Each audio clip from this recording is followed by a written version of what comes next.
ua whailava oe ma mea mātou tene nofo ai.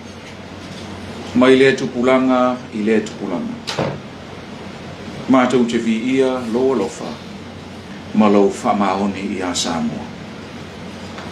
E whāturu atu I pia maulunga o le nei sauni ngā loa ia whaale malo. I le fio lau fionga I taitai o le malo, lau fionga I te maitai pālemia. Fio lau fionga I le sui pālemia. A fio pia o limu te maitai Minisita o Cabinet. Le a fio o Minisita e whapea fōi a inga o wō mau mea mai o tātou mafuta. I le whaafonga tāpuai ma le mai mō mai a le paia o le atunu o iona tawhai fia. E iei le tā whinga I le nei tāi au. O paia o sāma whai ngā wha le atunu. Mo le anu nu atu I atu mua mapule o le lato whatua I tausi. A le nei tāi au mātou whapea atu I e sautia maia a fia mai tala mai ao. I le sauninga alo ia whaale marole nei. Mo le Faatautoga o Minisita Lagolago. E a te au whaaloalo o te tapai lau fionga I le Minisita o Soifua Maloloina. Lau fionga walasi mo le teitai o le tātou sauninga I le nektai au.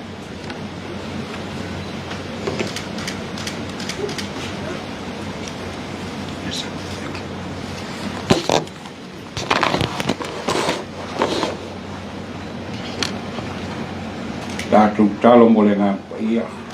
Le tualo mātou te mā. Tātou atu luma le nei tai a fau. A sina ina, le ngā paia ina ia teitolua ina le nei mamana.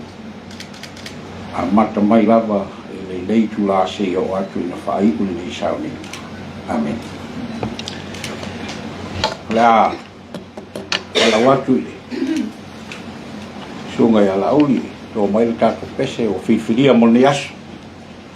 A whetai I le atu a le nata tontu puai na wa alofa fua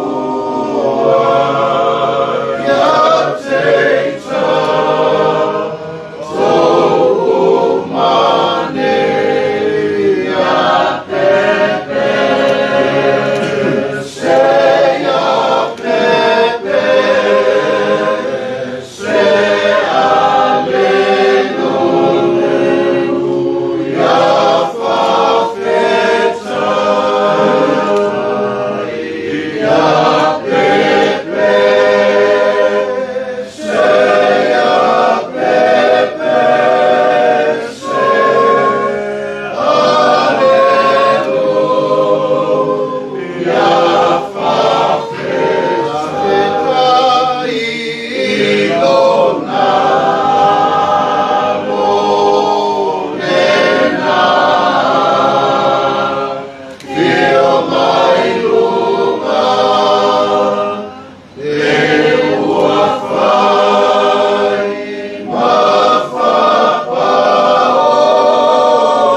Ya Pepe,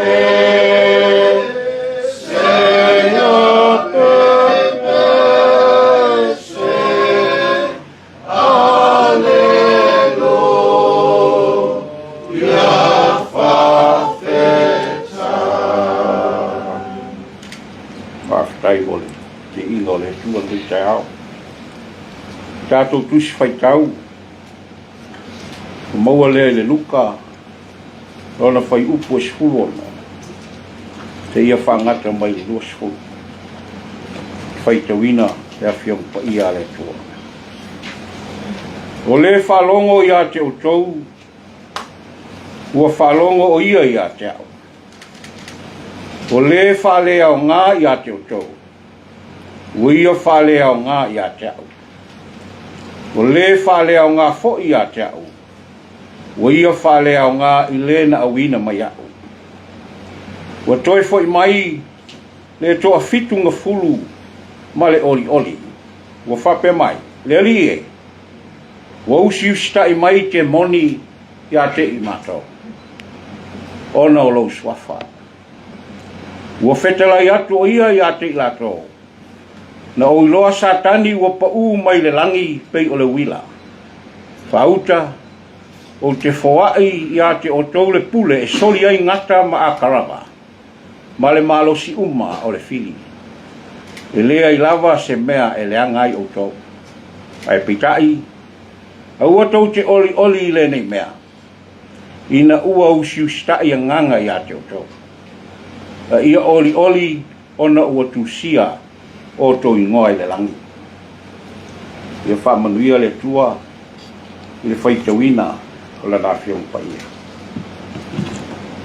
O le au tū o le tusi whaitauaso o le kāsia me tisi. O loo iai I le nei aso o loo whapea. E sili o naonga le taui o le tangata e whaalongo I le upu ai le rii. Ai le ustai. E sili o naonga le taui o le tangata e whaalongo I le upu ai le rii. Ai le ustai. Pei ona iai le tusi whaitau I le nei tai au. Kau tau mwhaisi na upu pupu lava. Pei ona iai le kātou whamoimoe le so. Whamoimoe le so o le wha tautoina. O nisi Ii matamata, pai pule pe sunga I a Toomata, ia mai se foi le li fai pule, Foisala. Mai na wina I Iesu, le toa fitunga fulu e tala I atu le tala I le malo le tua. Ua tuina atu foi ai e Iesu le pule, la tau te pule ai I a satani. Pei ona moli mau le sulu walu ma le sulu iwa tu swaitau sa faitau. Na o iloa satani ua pau mai le langi pei o le wila, whauta. O te whoai a te o tau le pule e soli ai ngata ma akarapa. Ma le losi o le fili. O le ata manino le nā I ti ngā ma whaingata o le ola. E o iai le au auna o filifilia. Le tangata ua wala awina mo le whaiwa whaau auna. Le tautua se ia momoli atu le mau o le ngā luenga whaola nganga e mamawhatu le awenga. Wā e leo se pale li a le sātaulo. O le au auna o le tangata e whaalongo maustai. E le whaiaso na lava loto. E tali I ti ngā. E ono sai ma fina finau. Ha o natinga ma whaingata aua le poli ai. Pe te sola ese ai. A wā olo umbia e a ao ke riso. Le ola o lana au auna filia. Pai upo e luas fulu pe ona moli mau. Peitai. A ua tau te oli oli ina ua ustai nganga I a te oto. A ole nei. Ia o tau oli oli a wā ua tūsia o tau anga I ngoa I le laka.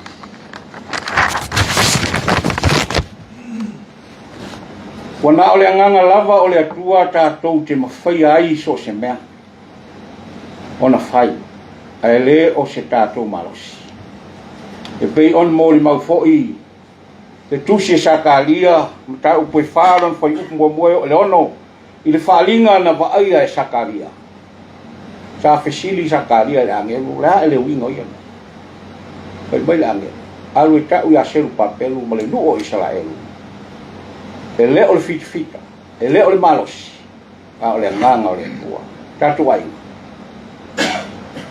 o le nganga na mi aso por se au mi aso o lo filfilia e au na ile atunu ele faingo fi e te tali ti ngama e on sai i so se me wal me moni lea e toi fa manatu e tato wasa sai faina ta ma fita aya sa malo le nganga o le tua sa musum suina yo ngai ka il mai tai palmia sui palmia ma le malu ka tu ka le lava ua tātou tini ai whamoe na le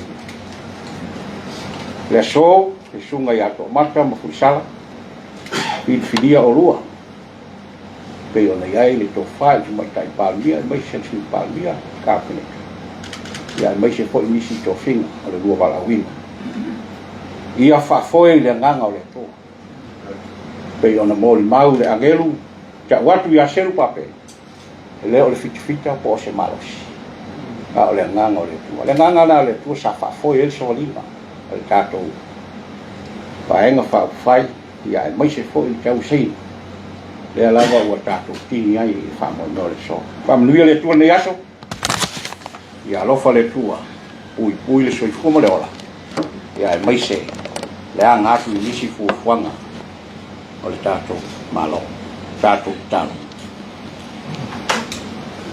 fai mai le Foisala mo tavita e ale tu lapa lau fionga le tua o lea tua lava e tu mau mai lava i lea tu pulanga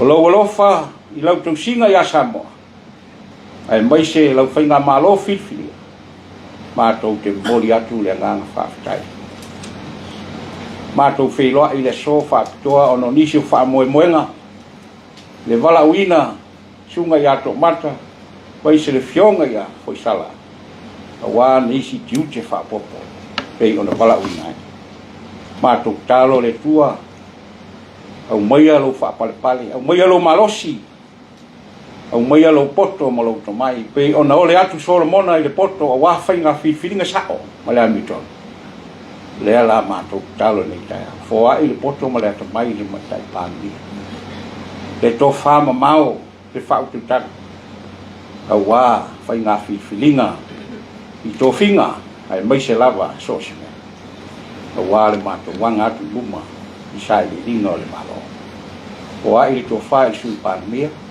ka peneka mi stalangolango ai mai se mātou umalawa e o lava i whaurulunga o le malo i Matagaluega ese e tua whaafta e lofa mai o a ile to mai a latou o loo tauina o le mata palima ai mai se foi le matou whalongo i so se mea i a latou tala tusia matala ave mai te tono le nei ka peneta ma le nei whamoe le so i le media i a whamanuia i latou matou te tono le ale o le so i le ulfafo ma le ulfale i a elofa whatasi mai whamangalo i matou le ai ase mea matou te sanga tonu ai le te lo fufuanga le ai se o te tai matou wala au lau fio whamangalo mai sau sauina i matou i totu po ia o Iesu te wisu matou te ola ma manu ia lofa mai le nei aso whamoe moenga le ulfafo ma le ulfale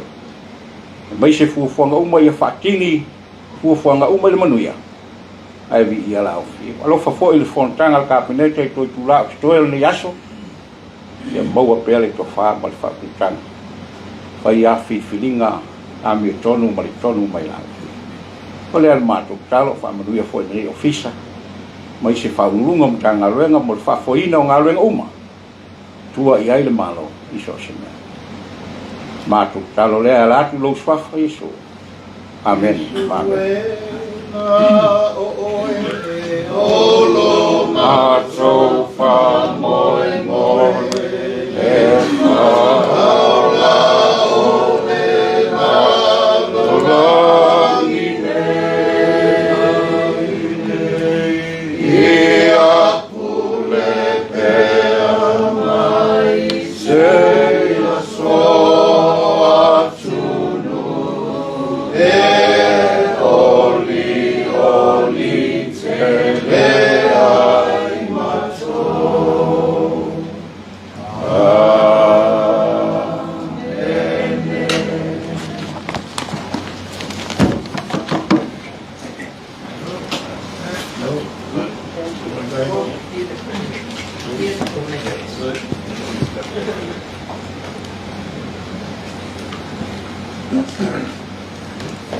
le o le malosi e le o le fitafita a o le anana o le atu paftai atu le ufionga i Minisita Soifua Maloloina mo le manavana pa ia mari no fuali i o le atu le Toomata ina ai le nei sani o le Faatautoga o fionga i Minisita Lagolago e tusai ma le fasinomanga o le tulafono o te tapai ma le whaaloalo fionga i Minisita Lagolago o le a tōlaulauina o la Soifua ina ia tala atua ao i luma maotanei, luma whale o le luma o le naulau nei al kabineta mo le whaatinoina o lua tautonga i luma o le atua ia a o whapenao na mo nauina le fionga i kameitai pānia ma le kabineta no le fionga Foisala, Lilo, Ioane o le Minisita Lagolago o le Matagaluega o le Soifua Maloloina ma le sunga a Toomata Norah le ota o le Minisita Lagolago o le Matagaluega o Tupe Maua ma Tiute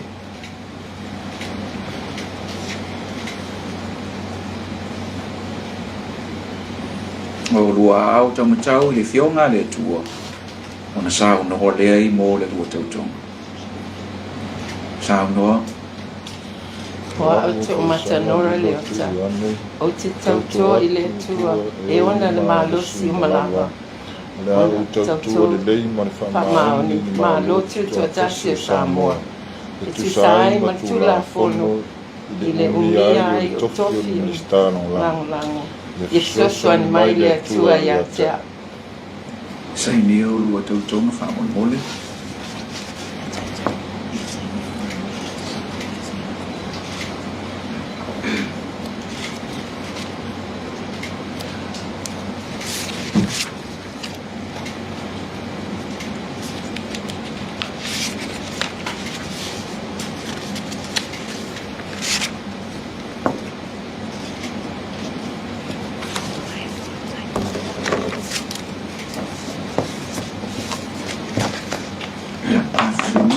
mai sepat-sepat tele sani o tal mai lua ao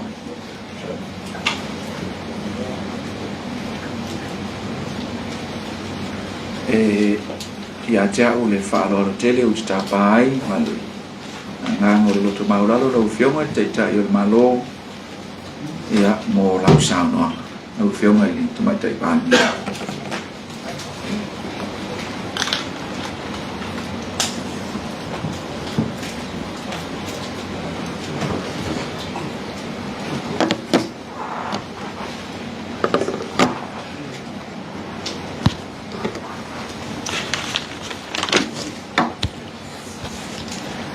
ia e pi ama se langona i nei tai au i le taulanga sitia Samia tai saminga le fionga i le Minisita Soifua Maloloina mai ele ma fai ona fai tia le nganga o le faftai ona o le alofa ma le anga le lei tu mau le ri ia ai mai se o le taimuaina o le tātou ngaluenga o le taitaia leo o le tātou whainga malo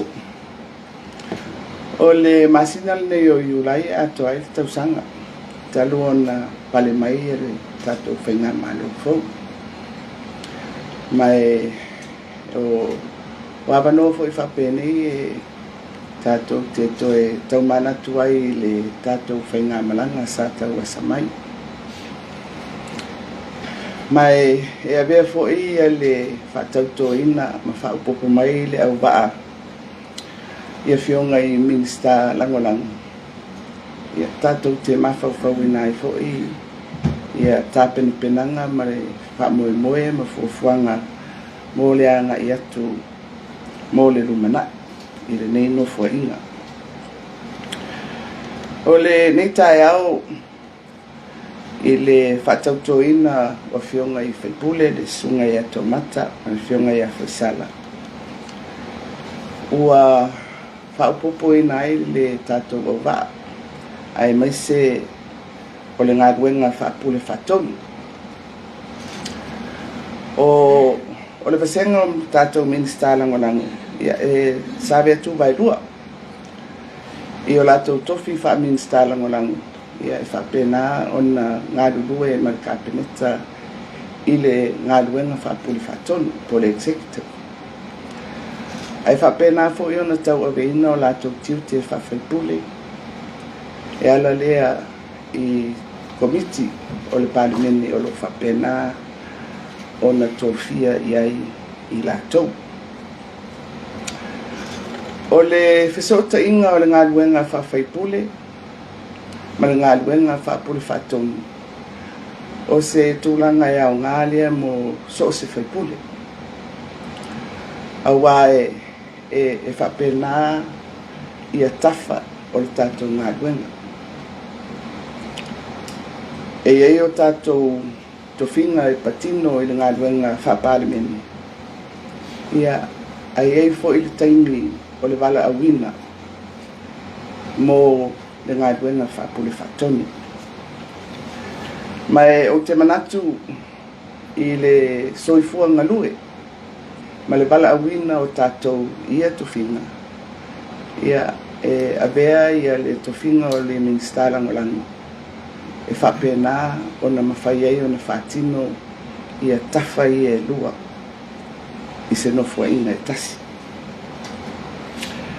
Mai o te whamalo atu e lua Afioga e tu sai ma le saminga I nei tae au ma le wala awina mo le ngaruenga. O e au na whasisila atu e ui e olea ua manino le porkalame ia mta ngaruenga ua whapea o na tofia iai e lua Afioga. Ia ai au I le tūlanga wha palimia o na o whalau te reina atu. E ei nisi o tātou mta ngaruenga e tele o na matawhaioi. Mai whapena fo I mta ngaruenga nei e rua o le Soifua Maloloina mai le mta ngaruenga o Tiute ma Tupe Maua. O lausunga Toomata I le feelinga fo ia le kapeneta ia ma se tuwalalo mai le Afioga I le sui palimia. O le manino o lana mta ngaruenga e lua vaenga maoti o lo iai. O le vaenga o Tiute ia whapea le vaenga o Tupe Maua. Ma o iei se fina ngalo e mo o mia le Lagolago o la Afioga I le sui Minisita I le vaenga o Tupe Maua o revenues. O le Afioga I le li Whaipule Foisala e whapena fo I le tātou mta ngaruenga o le Soifua Maloloina. O se mta ngaruenga o se tasi nei o mta ngaruenga o loo masaa iei le tele o le te mau ainga mo le au nanga. Mai te tau na tala whiangai au a le Soifua Maloloina o le tunu. Ai ei fo I so se vaenga tumaoti po se sekta e whai o mta ngaruenga mai tūtino whale malu. Ai fo I vaenga tumaoti o le tunu o lo whapena na ngarurue I ia vaenga tumaoti. Ma wai fo I se finangalo le Afioga I le Minisita ma whaso ai le tātou kapeneta O lesi le tu taua o le au nanga fa Soifua Maloloina. O le fa mau popo ina mai o fa la tonga. Mai tu tino tu mauti tu tonu o tūlanga fa Soifua Maloloina. Ma o le tu lea e mo miai e le fionga i le Minisita le ngā duenga lango a lo fionga i le ri Faipuli. O te fia vea fo ile nei a manoa o tātou mana tunatu whātasi le tātou whainga malanga. I le tauasa mai o le whamoe o ila ua nei ua whātautoina i le wala uina i le tofinga o le Minisita Lagolago. O lau fionga Toomata. A mai tauina o lau malanga. O se malanga i fita. Le tau mawhai mai o le tofi o le itu malo. Malou fina finau ina i o tau le wha moe. Ua vea foi le tūlanga o oe o se Faipule tamaitai. Ua whaunga ina inisio ai inga whale tūla whono. Ina ia whamauti no ai le pale mai o le itu vai o tamaitai i tutonu o upawhai. Ai ui foi le natūlanga. E se foi le fita. Maulo whaua o pēr le fita o lau mana. Ai mātou te taitonu. Ia e whapena lava o na taimua le ri mō tātou uma i le savalia o lo tātou balawina. Mai o le tātou te iloa malangona le langalanga o upufai ona o sui tamaitai te tonu mauta. Mai tārusia ia e avea le whainga malanga ma me tutupu mai. E whaali mai e pēr le mea o lo tātia i le whinangalo le atua. Mō le whaamauti noa ina o ai ata tau, ma le leo o vaenga ese o le tunu. E pei ona iai le tu vai o tamaitai. Whaalotu tele atu i lau sunga Toomata. E ui e le whaingofie, ai mai tauina, e whapena lava o na toa lausirisila. I so se ngā luenga, ma se nafa ua wala uinai i a laususunga. Ia manuia o wala, ia whaamalu pēr le ali, i lunga o lau whamoe. Awa o le taunu unga o lau whamoe, o le taunu unga fo i lea o se whamoe, o le tātou malo, ma le tātou ngā ruenga o lo whapeo le tātou lima whātasi ai. Lau whionga i le li Faipule Foisala. Ia, ma whau fo i le whainga malanga lau whionga i le li Faipule. A tonu fo i e tūlanga ese, ia lau wala auina. O le amia e le atua o lana au auna. O le Samoa i le tofi le nofo inga le nei. Mātou te Lilo Foisala pe o sau whamoe lea sa e mā natu ia i le tofi Faipule. Ai tātou te ilo uma i le tātou lava a whainga malanga teito tasi. O le taimi o le ri ia na te whasino mo tātou. Mai whapena fo i le langona mo le pale mai o la uwhionga i le li Faipule. Ma le mātou te talo, ia so o le whau ma le whau, ia pa u se toa, ai tū mai se toa. Ia, whai o tuaisa mātou whaamatalanga, e toe pi iama i le whaamanuianga le tātou taitai le nei tai au, ia whaamanuia le atua i lo o lua walawina, Soifua ma Imanuia.